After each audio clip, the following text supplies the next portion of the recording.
বেলুনের মতো ফুলকো নরম পরোটা তৈরি করা এত সহজ, জানলে অবাক হবেন। প্রিয় দর্শক, আসসালামু আলাইকুম। Welcome back to my channel delicious cooking by Tahira. আজকের পর্বে আপনাদেরকে তুলোর মতো নরম তুলতুলে দারুণ মজাদার একটি পরোটা রেসিপি তৈরি করে দেখাবো। আশা করছি বরাবরের মতো আমার আজকের রেসিপিটিও আপনাদের কাছে সহজ এবং ভালো লাগবে। তো চলুন দর্শক, পরোটা তৈরি করতে কি কি উপকরণ লাগছে শুরু থেকে শেষ পর্যন্ত দেখে নিচ্ছি। প্রথমে একটা বোল নিয়েছি, এরপর এই বোলের মধ্যে ব্যবহার করব মেজারমেন্ট কাপের 2 কাপ পরিমাণ ময়দা, চাইলে আটাও ব্যবহার করতে পারেন। এরপর ব্যবহার করব 2.5 চা চামচ পরিমাণ গুঁড়া দুধ। এটা অপশনাল, চাইলে বাদ দিতে পারেন, তবে দিলে পরোটাগুলো খেতে অনেক বেশি মজার হয়। এরপর ব্যবহার করব 1 চামচ পরিমাণ চিনি, স্বাদমতো লবণ। সবশেষে ব্যবহার করব 2 টেবিল চামচ পরিমাণ সয়াবিন তেল। এরপর এই সমস্ত উপকরণগুলোকে আমি হাতের সাহায্যে খুব ভালো করে মিশিয়ে নিব। একটু সময় নিয়ে তেল ময়দার সাথে খুব ভালো করে মিশিয়ে নিতে হবে।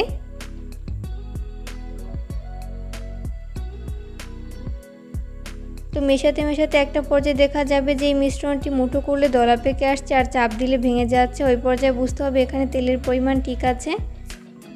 এরপর আমি এর মধ্যে অল্প অল্প করে নর্মাল তাপমাত্রার পানি অ্যাড করে পারফেক্ট একটা ডো তৈরি করে নিব। তো এখানে পানি একবার না দিয়ে এইভাবে অল্প অল্প করে দিব আর হাত দিয়ে খুব ভালো করে মিশিয়ে নিব।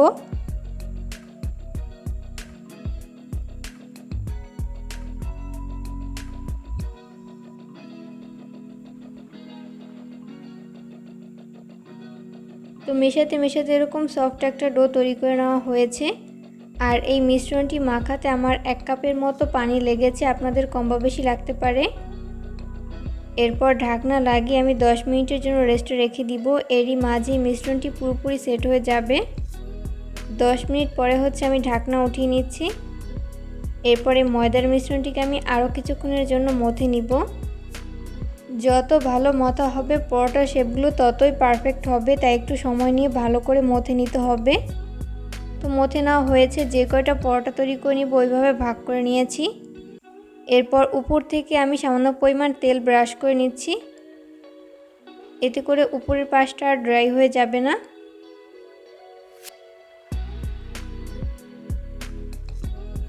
পরোটা বেলার জন্য এখান থেকে একটা ডো নিয়ে নিচ্ছি। এরপরে বাকিগুলোকে আমি ঢাকনা লাগিয়ে একটা সাইডে রেখে দিব। পরোটা বেলার জন্য বোর্ডে আমি সামান্য পরিমাণ ময়দা ছড়িয়ে দিলাম। এরপরে ডোটাকে নিয়ে হাত দিয়ে এইভাবে একটু প্রেস করে নিচ্ছি।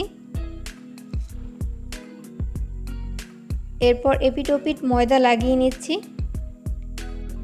এরপর বেলনির সাহায্যে আমি বেলে নিচ্ছি।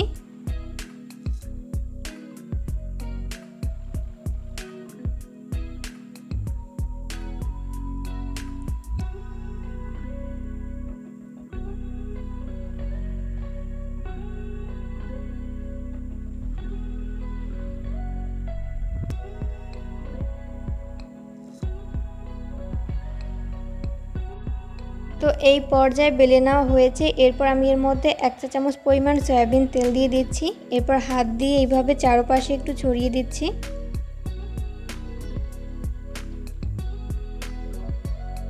এরপর ব্যবহার করব সামান্য পরিমাণ ময়দা। এরপর আবারও চারপাশে একটু ছড়িয়ে দিচ্ছি।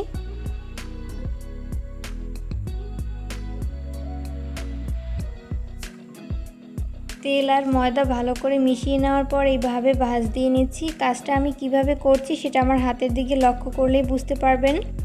এগুলো আসলে বলে দেওয়ার মতো কিছু নেই, আপনাদেরকে দেখে বুঝে নিতে হবে।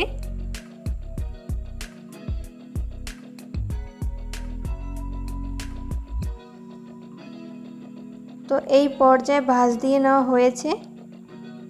এরপর হাত দিয়ে এভাবে একটু প্রেস করে নিচ্ছি। এরপর উপর থেকে আবারও সামান্য পরিমাণ ময়দা ছড়িয়ে দিলাম। তো এরপর এই পরোটাটিকে আমি বেলে নিব।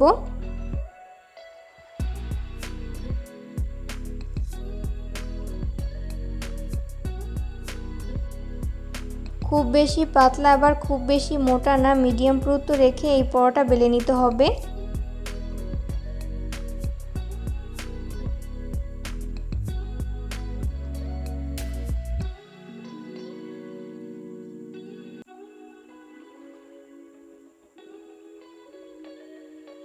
তো এই পর্যায়ে পরোটা বেলে নেওয়া হয়েছে, সেমভাবে আমি বাকিগুলোকেও বেলে নিব। এরপর ভাজার জন্য চুলায় একটা ফ্রাই প্যান বসিয়ে দিয়েছি। এরপর এর মধ্যে আমি একটি পরোটা শেপ দিয়ে দিচ্ছি। এই পরোটাগুলো ভাজার সময় অবশ্যই চুলার আঁচ মিডিয়াম ফ্লেমে রেখে ভেজে নিতে হবে। 1 মিনিট পরে এই পরোটা শেপটিকে আমি উল্টে দিব অপর পাশটি ফ্রাই করে নেওয়ার জন্য।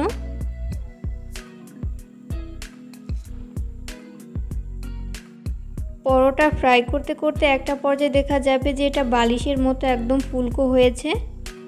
ওই পর্যায়ে ব্যবহার করব 2 চা চামচ পরিমাণ সয়াবিন তেল। আর এই পরোটা ফ্রাই করতে খুব একটা তেলের প্রয়োজন হয় না, 2 চা চামচ তেল দিলেই হয়ে যায়।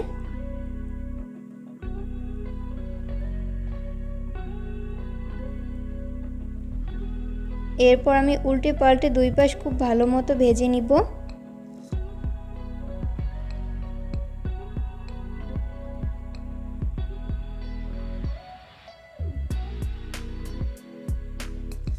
এক মিনিট পরে আবার উল্টে দিব অপর পাশটি ফ্রাই করে নেওয়ার জন্য। তো এইভাবে স্প্যাচুলার সাহায্যে চেপে চেপে এই পরোটাটি খুব ভালো মতো ভেজে নিতে হবে।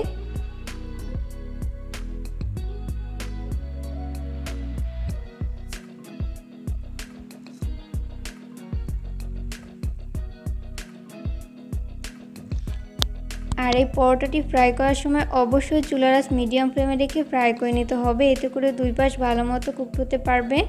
কোনোভাবেই চুলার আঁচ হাই ফ্লেমে রেখেই পরোটা ফ্রাই করা যাবে না, সেক্ষেত্রে উপর থেকে খুব দ্রুত কালার চলে আসবে, তবে ভেতরটা ভালো মতো কুকড হবে না। তো উল্টে পাল্টে যখন 2 পাশ ভালো মতো ভেজে নেওয়া হবে ওই পর্যায়ে আমি প্যান থেকে উঠিয়ে নিব। সেমভাবে আমি বাকি পরোটাগুলো ভেজে নিব। চেষ্টা করেছি রেসিপিটি সহজভাবে শেয়ার করতে। আশা করছি আজকের এই বেলুনের মতো ফুলকো পরোটার রেসিপিটিও আপনাদের কাছে সহজ এবং ভালো লেগেছে। রেসিপি ফলো করে অবশ্যই বাসায় ট্রাই করবেন, দেখবেন পরিবারের সবাই অনেক বেশি প্রশংসা করবে। পরবর্তী ভিডিও দেখার আমন্ত্রণ জানিয়ে আজকের মতো এখানেই বিদায় নিচ্ছি। সবাই অনেক বেশি ভালো থাকবেন। আল্লাহ হাফেজ।